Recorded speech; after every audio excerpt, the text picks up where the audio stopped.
আজকের এই ভিডিওটাতেও না আমি কোনো হ্যাশট্যাগ ইউজ করিনি, তার কারণ আমি চাই ভিডিওটা ভীষণ অর্গানিক ওয়েতে সেই সব মানুষের কাছে পৌঁছোক যার জন্য আজকে এই ভিডিওটা আমি বানাচ্ছি। বিষয়টা হচ্ছে, আপনার মধ্যে এই মুহূর্তে যদি এই ভিডিওটা আপনার ফিডে এসে থাকে, তাহলে ইউনিভার্স, এঞ্জেলস এবং ঈশ্বরের তরফ থেকে, সৃষ্টিকর্তার তরফ থেকে আপনার জন্য এটাই মেসেজ রয়েছে।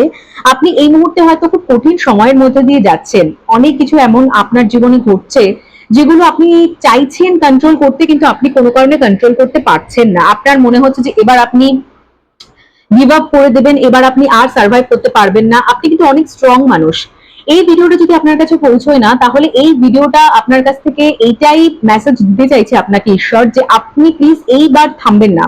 এটাই হয়তো সেই লাস্ট চেষ্টা, যেটার পর আপনার জীবনটা কিন্তু পুরোপুরি বদলাতে চলেছে। ঠিক আছে, ভিডিওটা কিন্তু খুব কম মানুষের কাছে পৌঁছবে বলে আমার মনে হচ্ছে, কারণ এই এনার্জিটা খুব খুব অন্য রকমের একটা এনার্জি, আমি পার্সোনালি এটা ফিল করছি। ভিডিওটা যদি আপনার কাছে রেজোনেট করে থাকে আপনার সাথে, তাহলে ভিডিওটা প্লিজ শেয়ার করে দেবেন, যাতে করে ভিডিওটা তাদের কাছে পৌঁছয় যাদের এটা খুব জানার দরকার। আর থ্যাংক ইউ এঞ্জেলস থেকে ভিডিওটাকে ক্লেম করবেন। Thank you.